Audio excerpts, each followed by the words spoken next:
permission of the President and with the permission of the distinguished sponsor, I'd like to ask a few questions, if I may. With pleasure to my senior brad in the Upsilon, Mr. Be President. careful, because brads are now dangerous, predicament. Kasi you consider the Lex Talionis. That is true, Mr. President. Now, Lex Millones. Lex Billones. Billones. I did not say that. Senate President Drilon said that. I suggest we take it out of the record. Now, Mr. President, the coconut industry represents 3.5 million farmers. Isn't that correct? That is correct, Mr. President. And about 20 million families. Is that correct? 20 to a little over, yes, more than 20 million, but around that number, Mr. But they have remained poor. That is correct, Mr. President. Why have they remained poor? Is it because of the levy alone, or is it because the government has not really provided the wherewithal upon which they could improve their lives? Well, Mr. President, I believe it would be more of the latter, Mr. President, that The government has failed. yes, has failed to provide the necessary interventions so that the farmer's incomes increases, the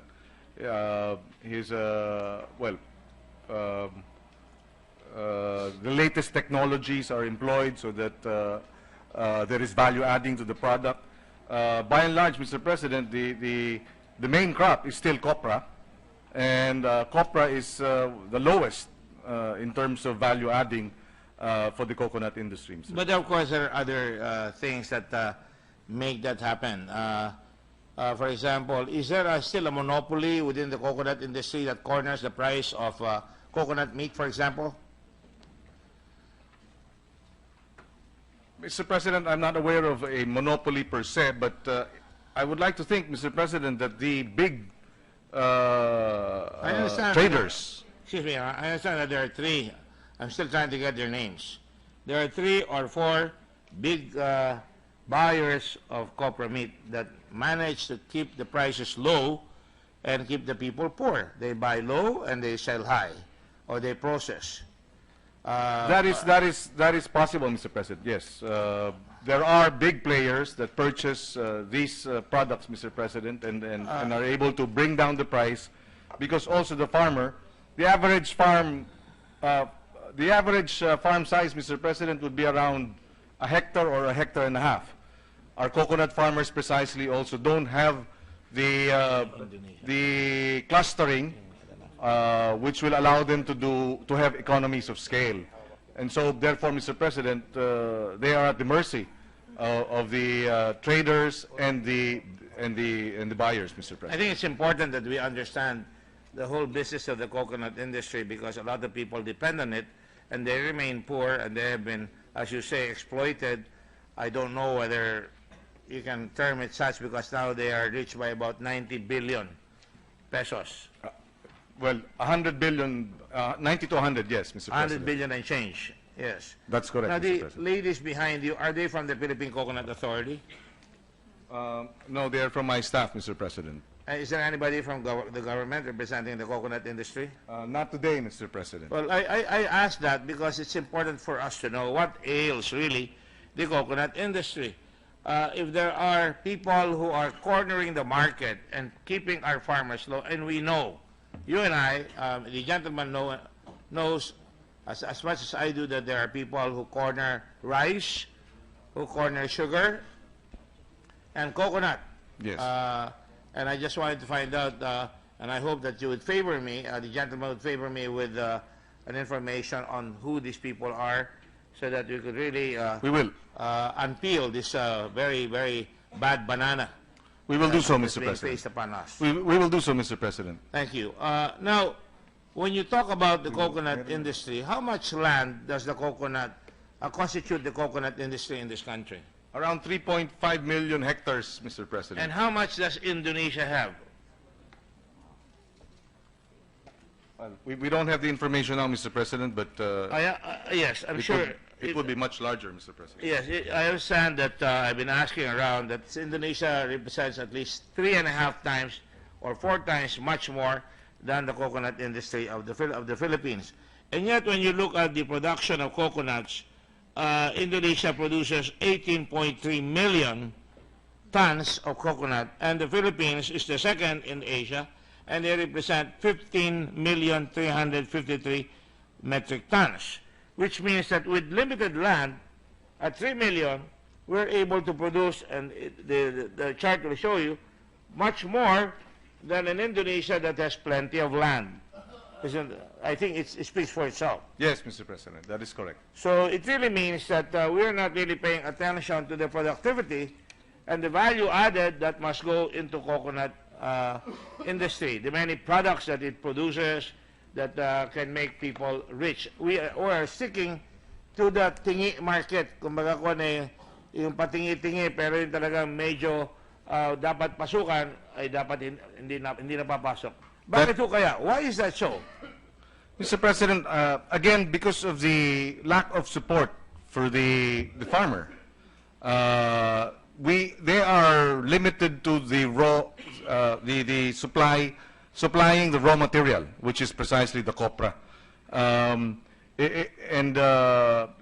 strategy really is to provide them the necessary technology, the training, capacity building, so that they can do value adding of their products, not limited to copra alone, which is 50 pesos a day if they are to do copra. But, for example, if they are to do cocoa coir or cocoa nuts or virgin coconut oil or cocoa water, Mr. President, then the value of these products are infinitely or much more, much larger, Mr. President, than just copra, Mr. President. In other words, Mr. President, it is quite obvious that the problem lies in the fact that we have not really supported the industry, not just the farmers, but those who will want to invest in the coconut industry. That is correct, Mr. President. I mean, there are many rich people in this country that feel that the coconut prices are too low. They are not going to break a sweat to try and invest their money, and they would rather invest it in some place where they would get quicker returns. That is correct, Mr. President. Having said that, Mr. President, nonetheless, I will stand corrected here. I'll correct myself. Indonesia has 10 million, actually 3.5 times more than our land devoted to coconut. And Malaysia, which is number 10 in production, they produce 646,000 metric tons. They have 6 million hectares, which means that we are definitely infinitely more productive than our Asian cousins. So maybe the problem is to try and nudge government to try and pay attention more to the coconut industry, rather than coming up another time, another bureaucracy. And I'm not, the jury in my case is not out on that yet. But is it not true the reason why people are discouraged from going into the coconut industry is the science or the value added that can be generated in the coconut industry is not being undertaken? Who are the leaders? Who lead the coconut industry right now? Is it the Philippine Coconut Authority? Is it the Ministry of Energy or another Environment and Natural Resources? Or is it Ministry of Agriculture? It is the Philippine Coconut Authority as his primary, primary mandate to develop the coconut industry, Mr. So it would appear that the Philippine Coconut Authority has failed abysmally. In that respect, yes, Mr. President. What other respect are we supposed to take? Well, yes. Well, Mr. President, that is correct. When we stepped in, for example, and took over the the chairmanship of the Philippine Coconut Authority, 50% of our coconut trees were nutrient deficient. Around 18% of our coconut trees were senile, meaning old. And 80%, Mr. President, of our coconut lands were monocrop, meaning the only crop was the coconut. All these, Mr. President, will tell us that precisely not enough was being done to address the challenges of the industry and the coconut farmers, Mr. And yet, in spite of that, in 2015, we produced more coconut than everybody else. And if we use the science of creating, as you say, value added, we should be making a lot more money in coconut. That is correct, Mr. President. Just to cite an example, we produce 15 billion nuts. Is that literally? Does that include people like here That in does the not Senate include Congress? people in government like me, Mr. President. Yes. But that is 15 billion nuts is the estimated amount of coconuts that we produce annually. And each coconut, or 5 coconuts, will give you 1 liter of cocoa water. And therefore, if you divide it by 5, we actually have 3 billion liters of cocoa water annually. Yet, of that 3 billion liters, Mr. President, because of the lack of technology, the lack of capital, as pointed out, the investments, maybe 2 billion, this is just off the top of my head, Mr. President, because the largest producer of cocoa water in the country is producing anywhere between 300 to 1 million liters of coconut a month. And I agree with the gentleman, Mr. President. Precisely because Thailand produces much more coconut water than we do. And yet they don't even figure they're number 9 in coconut production. Brazil is number 4. And yet they produce a lot of coconut water. And Yes. in fact, the previous president in the last administration said that we should now have a future in coconut water. But obviously, that has not happened. Yes, around, well, almost 3 billion liters actually are thrown away because of the primary crop practice of securing the copra. So there is really so much wastage. So we're throwing away a value-added commodity in favor of a low-value commodity, That is correct, Mr. which President. means, are we lazy? No, Mr. President, I'd like to think there is lack, because securing the water, the cocoa water, is like the milk as a parallelism, perhaps, or as to compare it. You need to have the necessary technology to make sure that the cocoa water does not spoil. Oil, yes. And so you need to have capital to be able to get that. It's like processing, cold storage, processing of the cocoa water, ensuring that it is properly handled so that you don't have spoilage. It would be like the milk industry, Mr. President. You need to have equipment. You need to have the necessary pasteurization of the milk, Mr. President. And again, it is not easy to do that unless you have the necessary technology and the necessary infrastructure and equipment, Mr. President. We did some computations with the staff, Your Honor, and for 5,000 kilograms of coconut per day, it will cost us 10.8 million to have a composting facility, 229,000 for cocoa water processing facility, which would include drilling bins, drilling press, water collection, receiving vessel, kawa, furnace, coconut preparation, inspecting, sorting, which is costs us a 1 million, and so forth and so on, feed tank, centrifuge processing. Doesn't sound like a big amount, Your Honor. It sounds like how much coconut water can we produce with 5,000 kilograms? I would like to be surprised. My data is that for every nut, for every 5 nuts is 1 liter. So the average weight of 1 nut, I don't have the data now, but we can actually get it, Mr. President. Maybe the gentleman can provide the Senate with that so we can make a better purchase on how to make the decision on this matter that we're discussing now. We will do so, Mr. President. All right. At the same time, one of the key problems also is transportation, is it not? That is correct, Mr. The President. cost of transporting, and that's the reason why I attributed it to a little bit of laziness, or lack of entrepreneurship is the better phrase, not laziness. Meaning to say that they would rather have these middlemen who buy it for the copra giants or the coconut meat giants buy their coconut meat, pera na kahit na maliit ang kita, instead of coming up and the government helping them with maybe ways upon which they can transport their product to the coconut water facilities or to the coconut mills so that they can bring it to the market faster.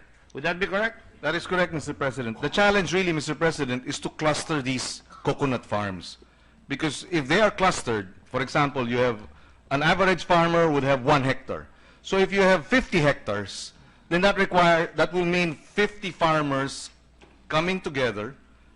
They will now be able to, if you cluster them and organize them into cooperatives or an enterprise, they can now spread the cost, for example, of a transport vehicle, instead of just one farmer having to figure out how he will transport his very small amount of coconuts to bring to the... So that would be a worthy cost to be pursued, wouldn't it? Yes, Mr. President. And at the same time, it will be a worthy cost to pursue if you were to educate the farmer into planting black pepper Yes, Mr. President. in between coconut trees, or Cacao, Mr. President. coffee. Coffee, yes, Mr. President. And this is really ideal for them, right? That is correct, Mr. President. It is unique. The scientists have said that the coconut tree is actually a social. If there is a social animal, there is also a social tree. A social what? A social tree. The coconut tree is supposed to be a social tree in that if there are more crops around it, its yields improve, Mr. President. And so it's ironic that 80% of your coconut lands are monocrop. Precisely. We seem to know the problem. We know that we need transportation. You know that you want to do value added. If that is the case, why can we not use the money for cocoa levy for these matters, for these things? This is in a cogent manner. Yes, this is precisely the purpose of this measure, Mr. President, is that the cocoa levy fund will be used to fund the coconut enterprise development program, which will be included actually in a coconut industry development plan to be approved by the President, Mr. President. Well, that is precisely the problem. I think, would it not be better if we force the coconut industry, PCA, after all, they're paid, they're an agency of the government. If they're not doing their job, why don't we force them to create this coconut master plan instead of us creating a law in which we are going to create another bureaucracy? Instead of keeping the money, let's say you have a bank that is 77% controlled by the government, UCPB or San Miguel. Why don't we leave the money there first and allow it to grow some more? In the meantime, get the coconut industry, Philippine Coconut Authority, to come up with a master plan, because I don't see that master plan happening with this new administration, quite frankly. Well, Mr. President, in fact, there have been previous master plans put together with the help of the University of the Philippines, Los Baños, the NAPSI, the National Anti-Poverty Commission, went through a process of consultations, putting together the roadmaps. But I think in the end, all these roadmaps are left at the level of the theoretical per se, which now requires precisely, if the gentleman was, if I am correctly understanding the gentleman, that the PCA should be able to put together and execute. Yes, Your Honor. Are we bereft of continuity and consistency that we can actually utilize the agricultural education program in our country so that all these things can be planned together with the, let's say, the SUCs, the UP, the Agricultural College, and have one big meeting and say, all right, we are going to have the Empire Strike Back. We're going to be #1 in the coconut industry. We're going to be #1 in value added.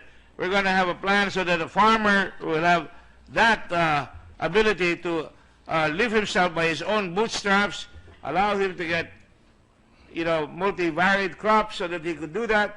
And why can we not do that with the SUCCs, Mr. President? To my mind, my suggestion is to put the SUCC to work. They have enough professors there in agricultural colleges all over the country. And if we use them as a way upon which you could provide them with money, then they could be the extension. I do not believe the Philippine Coconut Authority is possessed of sufficient extension workers to reach out to the farmer. And when they reach out to the farmer, it is not just the science but also the attitude, the philosophy, the culture, that if they plan big, they can get bigger returns. Would that be a more feasible way of doing these things, Mr. President? Mr. President, we agree that the academe, the SUCs, should play a critical role, an important role in being able to provide the necessary technology, the necessary capacity, and also, yes, as mentioned earlier, the training, so that we can change paradigms in terms of the thinking of farmers, coconut farmers, Mr. President.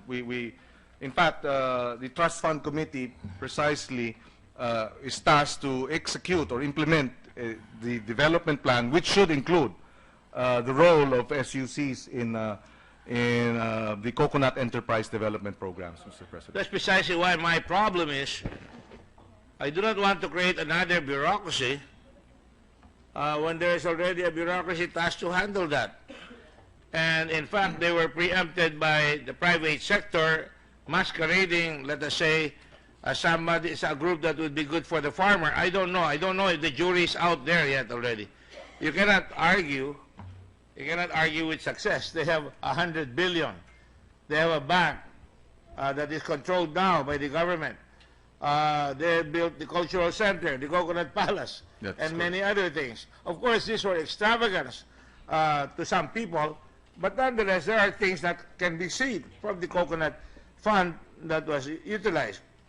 And if the Coconut Fund is now utilized for the purpose of really overhauling the coconut industry, providing it with the transportation, providing universities with all the necessary technology, the money to research and to conduct extension work for the farmers, then I don't see why a country that can produce a lot more with little land than Indonesia and Malaysia and Brazil, but cannot even create their own coconut water that can be exported abroad. I don't know why we cannot do that and create a better mousetrap than creating another bureaucracy. You know, we always solve the problem by creating another bureaucracy, as if it is going to go away. Yes. It has been said that we are a task force-oriented society. And there's a problem with a task force tokhang, for example, task force, you know, whatever. But in reality, what you need is predictability, consistency, and continuity. That is, Mr. President, in an earlier interpellation of Senator Recto, he also raised the question of whether or not we're creating a new layer of the bureaucracy. In fact, I talked with them about that. That's why sabi ko ikaw na mauna dahil pareho. Yes, yes. And he said, why don't we just strengthen the PCA, perhaps, lessen the number of members of the Trust Fund Committee to, instead of 5 or 6, just a smaller number in terms of the government representatives. I said, we are more than willing to look at a possible harmonizing of strengthening the PCA, and therefore at the proper time. I said during the period of amendments, we're more than willing to look at that so that we can avoid the concern that we are in fact creating a separate bureaucracy when maybe it would be better to strengthen an existing one. So the Director and I talked about this before we even interpellated, and we both agreed that we may be creating another bureaucracy, another hydra, meaning to say it's different heads and then not knowing where to go. I support your intentions, Mr. President, the intention of the gentleman, but I wonder if we can really finesse it in such a way where not just will they the PCA will concentrate not only on coconut products such as, you know, copra, but really put their mind, put their gray matter, put their money on things that would strengthen it, like, as you say, transportation, multi-cropping, or for that matter, coconut water, and other things. That should be their mandate. That is correct. And we should try to get the best and the brightest. In fact, Mr. President, when I was, again, chair of the PCA, there is actually a portion of the coconut lumber that, not the entire lumber, but for lack of a better term, the premium lumber, which can actually last decades. It can actually be used for building homes that would last. It's endemic, indigenous. It is an indigenous material, and they say can even be and it's even stronger than metal because it doesn't rust. In other words, with the right technology and the right science, Mr. President, we can actually use the cocoa lumber for homes that are that will be sturdy and long-lasting, Mr. In President. fact, Mr. President, this representation heads the Red Cross in the Philippines. And I get money from the international community of the Red Cross or the Federation, or I'm a governor of the International Federation. And with the money that they gave us, we use cocoa lumber. That is correct. And we have already built over 140,000 homes. In Yolanda alone, 78,000. I'm not saying that's to crow over it, but we use cocoa lumber. In fact, we have a hard time, Mr. President. PCA gets in the way. There are a lot of fallen trees. The debris, yes, Mr. And if they rot, they're useless. That's correct. Why can we not say, in cases of disasters, humanitarian organizations that intend to build homes can now pick up these trees right away and report post facto what they picked up, instead of giving them a very bad time trying to pick up the trees. In the meantime, we lose the war, and now the cost of the house has jumped up. That's correct, Mr. President. And it's really tragic that we don't think about these things, because we could have built a lot more houses, because every time that we build, it gets higher and higher. And again, middlemen come in. Yung malalakas sa PCA, they get the lakad power to make it happen for them. Sa kanila kami mapipilitan bumili. At lugi naman yung mahihirap, because instead of providing them with other things, basic house and comfort rooms na lang ang maibibigay, and water, samantalang kung mabilis yung coconut tree na bumaksak, maibibigay. That's one of my first observations. The second observation is, when you were in the Coconut Authority, or when the gentleman was in the Coconut Authority, there were several typhoons, like Typhoon Pablo. And the coconut trees felt like pickup sticks as I flew over Davao Oriental, those places that were affected. And I don't know, did the Philippine Coconut Authority immediately come up with a replanting program for those fallen trees? Or for that matter, in Yolanda? Or for that matter, in the recent typhoon? Yes. Doon sa Bicol, ano ba yan? Nene ba yan? Or whatever. We have so many of them. Yes. And I see all the time fallen trees. Or in Cagayan de Oro, a lot of trees were fallen. I have never seen the Philippine Coconut Authority come up with an emergency program to allow the farmer to plant new trees, new seeds. And at the same time, as they're doing that, pinapasok na natin yung black pepper, yung cacao, yung kupe, That's black correct. pepper, and all that. Because they're Visayans. That's how they pronounce it. Para maintindihan tayo.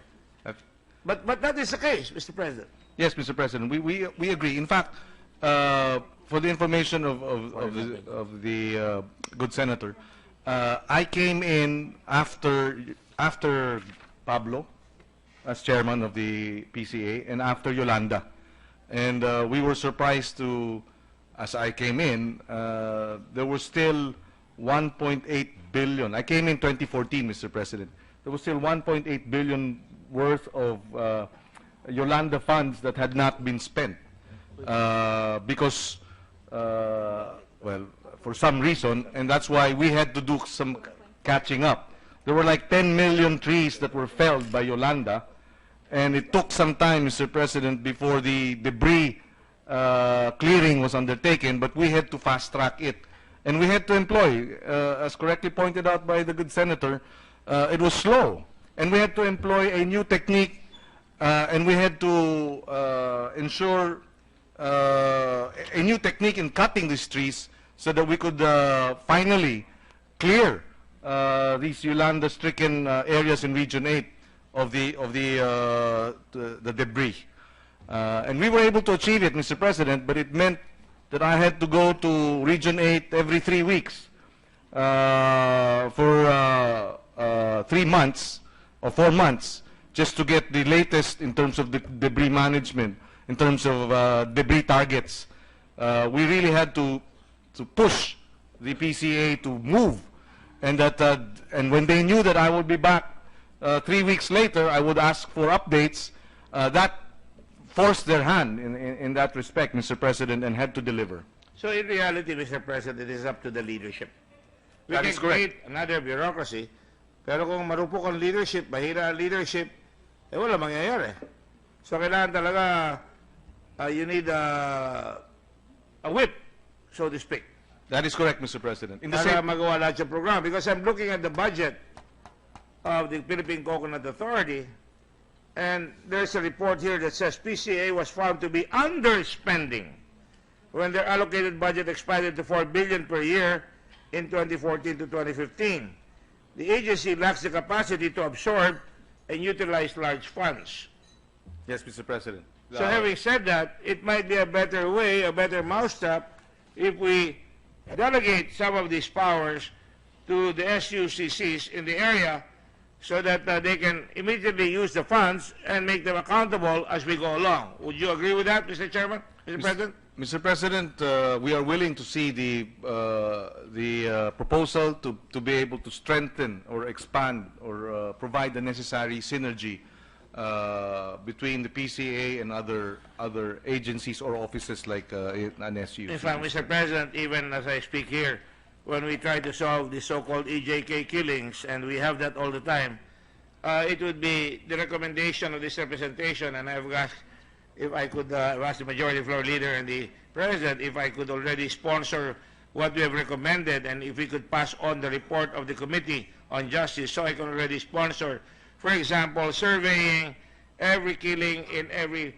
province that must be reported to the Committee on Justice and Public Order, so that if you have 200 killings in one area, then you know you could actually go right away and attack them right away, so that it doesn't have to go higher, so that we would not have the opprobrium of the international community.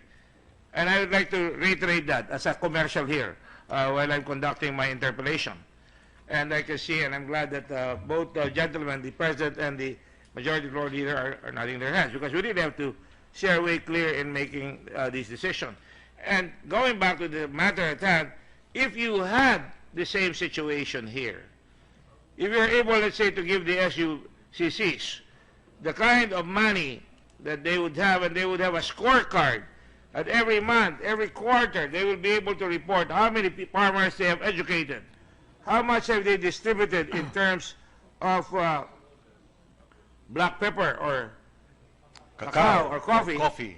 Then we will know na may nangyayari. Kung hindi makaya, we cannot wait until the crow has white feathers. So to my mind, these are the things that I think will make this proposal move, Mr. President.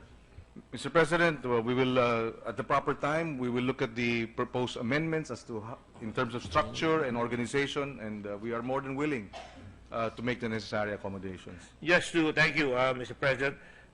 If you look at the Kaanib Coconut Intercropping Program, they had 155.98 million. Seems like a very paltry amount. They raised it to 200 million. But we don't know what has happened to these amounts. It would be nice if the SUCC should be able to monitor what the PCA gave and say, all right, ilan na naitanim nyo, ilan na ngayon ang kinikita ng farmer. Would that be possible, Mr. President? Yes, Mr. President. Actually, Mr. President, the Kaanib program is the PCA's providing farm inputs, equipment to the small land holdings, Mr. President.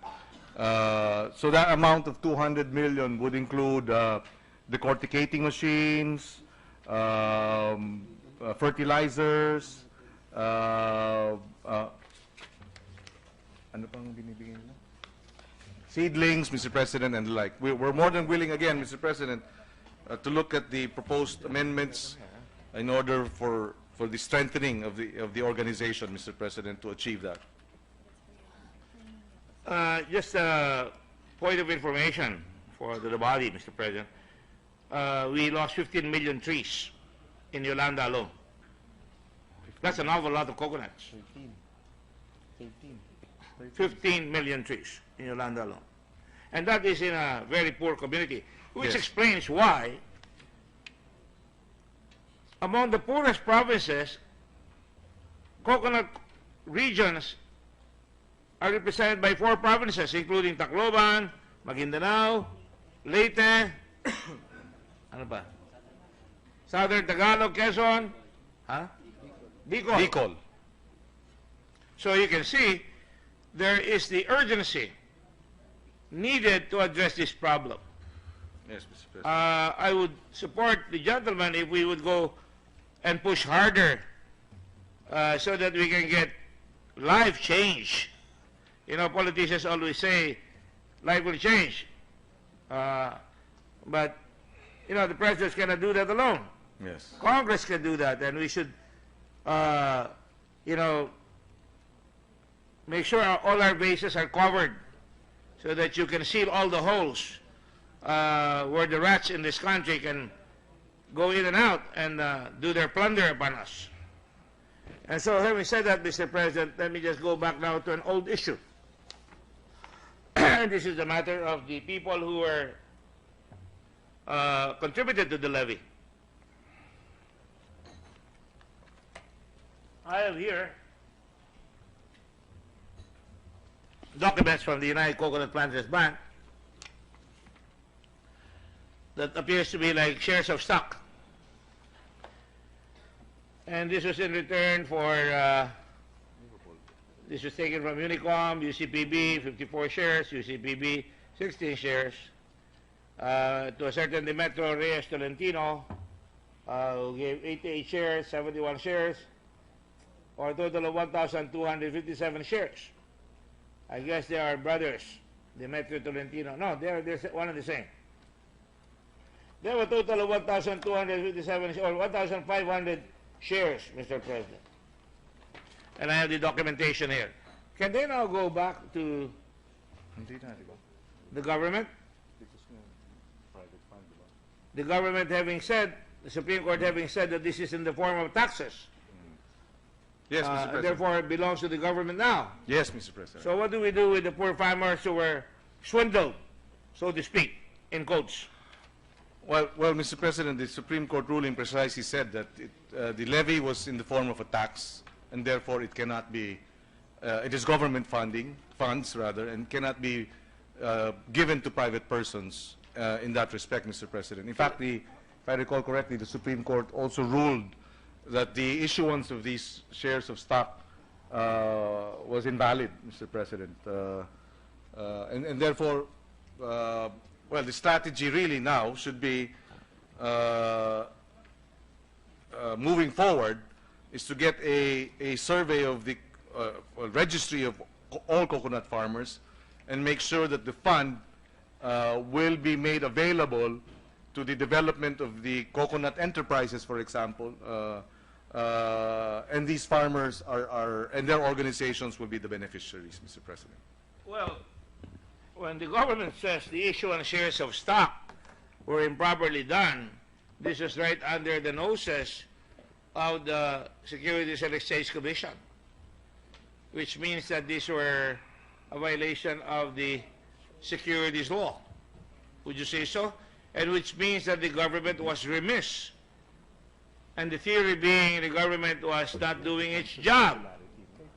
It created by their negligence a humongous swindle, if you will. Well, Mr. President, at that time, there was we would like to think that it was a presidential decree that allowed for this, and the decision of the board, and so there was, in that sense, a presumption of regularity until the courts intervened, Mr. President. But you know, it's all post facto, isn't it? Yes, Mr. President. And in the meantime, the government failed to protect the farmer or the people who were swindled. That is correct, Mr. President. And is there any light at the end of the tunnel for these people who have grown old with their shares of stock, holding mere scraps of paper? Well, Mr. President, with respect to individuals per se, the money cannot be allocated to them. But the Senator Cynthia Villar had requested that we put social protection appropriations. This would be could be healthcare, Mr. President, could be insurance, could be scholarships, Mr. President. Well- So that would be the manner in which you would be able to address that, although not directly, Mr. You know, this can be akin to a problem that happened after World War II, when the President Roosevelt said any Filipino who takes up arms against the Japanese will be given veterans benefits. That is correct. And of course, after World War II, this was announced, and a lot of people went in, hundreds of thousands who didn't really fight the war were suddenly now representing that they fought in the war for America and for the Philippines. And so much so that they rescinded the proclamation of President Roosevelt, because the Americans were able to document what they called the Missouri List, that listed down all the veterans, the properly documented and properly